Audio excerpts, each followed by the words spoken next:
हाँ जी, जय हिंद वॉरियर। कैसे हैं आप सभी? आई होप तो सारे के सारे बच्चे बढ़िया होंगे। तो मेरे चीतो, तुम्हारे एयरफोर्स के एग्जाम में अपने पास में रह गए मोटा मोटा तौर पे 10 दिन का टाइम। 18 जनवरी से बच्चा तुम्हारा पेपर स्टार्ट होना है। और तुम में से बहुत सारे बच्चे ऐसे हैं जिन्होंने ठान रखा है कि सर अब की बारी अपने बदन पे ब्लू यूनिफॉर्म लेके रहनी है।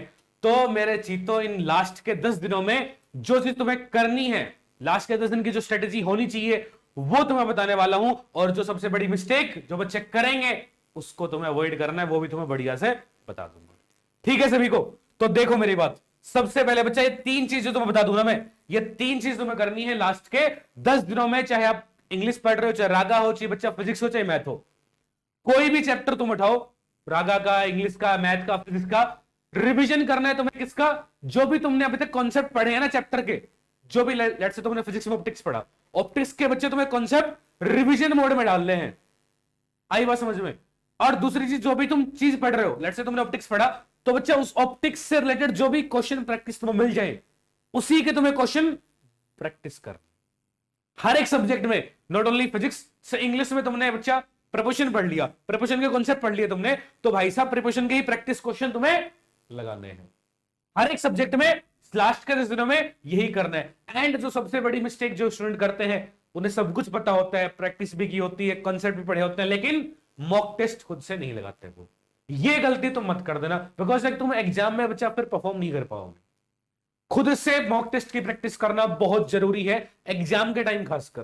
क्यों? बिकॉज जैसे एयरफोर्स बच्चा वाई ग्रुप का पेपर होगा तुम्हारे पास, है ना?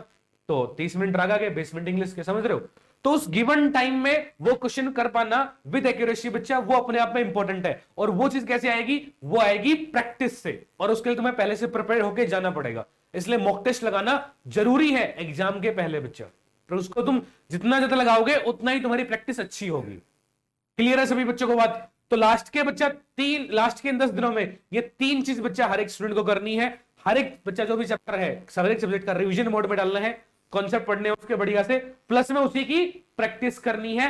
एंड बच्चा कंप्लीट तुम्हें मॉक टेस्ट की प्रैक्टिस भी बढ़िया से करनी है। एंड जो सबसे बड़ी मिस्टेक बच्चे जो करते हैं लास्ट के 10 दिनों में, सर मैंने तो सर कॉम्प्लेक्स नंबर नहीं पढ़ा मैथ में, सर अब पढ़ लूं, सर मैंने तो एडजेक्टिव नहीं पढ़ा इंग्लिश में, पढ़ लूं। नहीं मेरे भाई, ऐसी गलती मत कर देना, वरना फिर दिक्कत हो जाएगी। इन लास्ट के बच्चा 10 दिनों में कोई भी न्यू चैप्टर या फिर न्यू कॉन्सेप्ट पढ़ने की गलती मत कर देना। क्यों? बिकॉज हम लोग यार आइंस्टीन तो है नहीं, सीधी सी बात ये है। एक बार पढ़ लिया सब कुछ फिट हो गया, ऐसा तो कुछ है नहीं। तो उसको रिवीजन मोड में डालना पड़ेगा, तभी वो चीज तुम याद कर पाओगे, पेपर में अगर क्वेश्चन आए तभी कर पाओगे।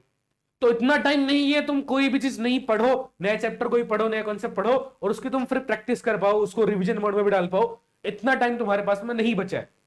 तो बेटर क्या है, जो चीज तुमने पढ़ रखी है अभी तक, उसी को रिवीजन मोड में डाल के, उसी का कॉन्सेप्ट पढ़ के बढ़िया से, उसी की प्रैक्टिस करके एंड कंप्लीट मॉक टेस्ट लग।